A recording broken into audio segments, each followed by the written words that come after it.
What happens when comedians face disrespect head-on? Tonight, we dive into the most savage moments when stand-up legends turned interruption, toxicity, and entitlement into comedy masterpieces. No mercy, just mic mastery. Welcome to When Comedians Have Zero Tolerance for Disrespect. 1. Matt Rife, Chicago stage rusher. At his Chicago show, Matt Rife experienced a performer's nightmare. A fan stormed the stage, but instead of freezing, Matt instantly turned it into comedy. Looking at the intruder, he joked, "Oh my God, dog, can I help you?" Jesus Christ, is that the guy in Australia? The crowd erupted. While praising his personal bodyguard, Matt hilariously roasted venue security. He made it all the way to the middle. "You're fired for sure." And then, the kicker. He didn't look like he could afford those seats. For a second, I thought it was my cameraman quitting. A moment that could have derailed the night became one of his funniest highlights. 2. Jimmy Carr, heckler shutdown with brutal precision.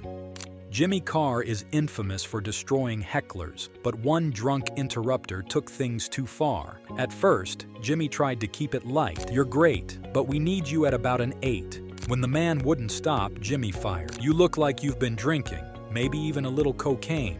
We were gonna buy you a beer." But instead, feeked off. As security dragged the heckler away, Jimmy didn't miss a beat. "I don't think you're getting up and fucking off enough," he snapped before delivering the final blow. "I'll always remember the 30 euros you spent." The crowd roared as the heckler left humiliated. Jimmy had turned him into the joke of the night. 3.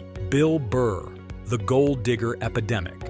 Bill Burr has no tolerance for cultural hypocrisy, and in one of his most legendary rants, he went nuclear on gold diggers. He began with boxer Sugar Shane Mosley, who lost millions in a divorce. "Why does she want his belts? They go with her shoes?" Burr sneered. Then came his attack on alimony. "All of a sudden it costs 50 grand a month to give a kid Fruit Loops?" The audience was howling, but Burr only dug deeper. "There's an epidemic of gold digging in this country, and nobody's talking about it." He compared the onslaught to a platoon coming over the hill like Braveheart. And then he tore into TV personalities who judge athletes for cheating. "These trolls have no idea what it's like to be tempted at that level," Burr said, roasting their smug self-righteousness. It was raw, unfiltered, and brutally funny. Classic Bill Burr at his angriest and sharpest. 4. Ricky Gervais, woke culture takedown. In Supernature, Ricky Gervais launched one of the boldest comedy bits of recent years. He started with a sly setup. Women, not all women, just the old-fashioned ones. You know, the ones with wombs. The audience burst into laughter, but Ricky twisted the knife. "I love the new women, the ones with beards. They're as good as gold." His sarcasm shredded online activism as he mocked, "They want to use our toilets. Of course, they're lady. Look at their pronouns." Then came the brutal finale. "What about this person isn't a lady? Her, you bigot." The room erupted. Ricky had called out the extremes of woke culture with savage wit, leaving no room for misinterpretation. It was sharp, outrageous, and unapologetically Ricky. 5. Rob Schneider, the irony of Pride Month. Rob Schneider took on performative culture by targeting Pride Month itself. "I'm all for gay pride, but a whole month? That seems greedy. We only get 12 months a year," he cracked. He suggested splitting it up. "Have a week in January, another in April, maybe August. Who cares about August?" The crowd laughed, but Schneider then turned the bit into a societal gut punch. "Veterans fight for their country. They get a day. Abraham Lincoln freed the slaves, kept the Union together, and he has to share a day with George Washington. But if they'd, done each other a favor, they'd get a month." The audience erupted, half in laughter, half in shock. It was Schneider at his sharpest, twisting respect culture into biting satire. 6.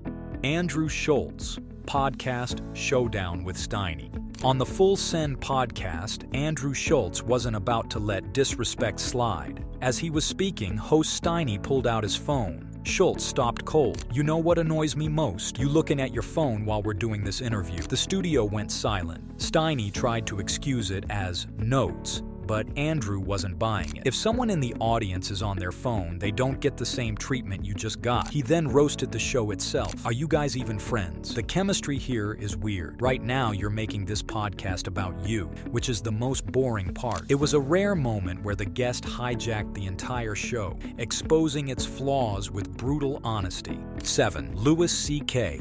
Heritage Roast of Andrew Schultz. On another Schultz podcast appearance, Louis C.K. flipped the tables. When Andrew bragged about being half Mexican, Louis mocked him with deadpan precision. Do you speak Spanish? Oh, you don't. Shut that son up already. The audience burst out laughing, but Louis wasn't done. He broke Andrew down piece by piece. You act like a dumb guy because you make money acting like a dumb guy. But you're smart, educated, raised with money. You're from East Village, sheltered. You had a good life. Andrew tried to push back, but Louis closed with a knockout. You want to be a gritty New Yorker so bad, but you grew up with Starbucks. You're not real East Village. You're the border. It was ruthless, hilarious, and pure Louis, disarming Andrew in his own house. 8. Steve Hoffstetter, heckler cop gets exposed.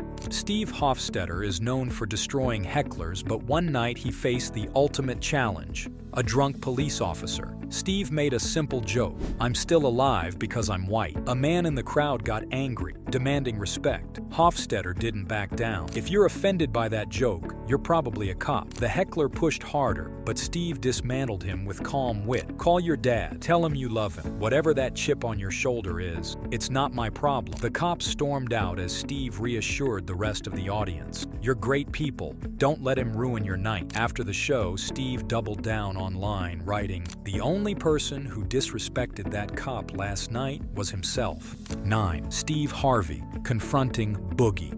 During a TV taping, Steve Harvey's front row guests walked out mid-show. Furious, he called them back and went straight for the jugular. "I knew you'd come back. Left something, didn't you? They told me your name's Boogie." He asked Boogie what he did for a living, and the man nervously said, "Computer school." Steve didn't buy it. "How do you earn money?" Boogie doubled down with computer technology. That's when Steve snapped, "You can't spell mother or technology. Nothing about you says computer or school." The crowd erupted. Steve finally cut it off, warning, "Don't think just 'cause I wear a suit you can whoop my ass. I'm from the projects." With that, Harvey turned audience disrespect into a comedic beatdown.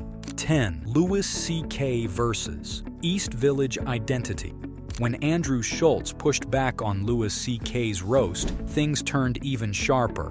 Andrew insisted he was authentically East Village, but Louis wouldn't let it go. "Did you just question whether it was the East Village? You looked at Joe like he was gonna know. I didn't dislike you until this moment. Now I want to punch you in the head." The audience erupted in laughter as Andrew squirmed. Louis then cut deeper. "You see how important it is to him? Nothing if he's not a New Yorker. That's all he's got. But you're not even quite there. You'll never be." It was brutal honesty disguised as comedy, and it left Andrew speechless. Louis had taken over completely and showed that when disrespected, he can dismantle anyone, even another comic. From Matt Rife flipping a stage rush into comedy gold, to Louis C.K. humiliating Andrew Schultz on his own podcast, these moments prove one thing. When comedians are disrespected, they don't just fight back, they turn it into unforgettable material. Which savage takedown was your favorite? Drop it in the comments, and don't forget to like and subscribe for more brutal comedy moments.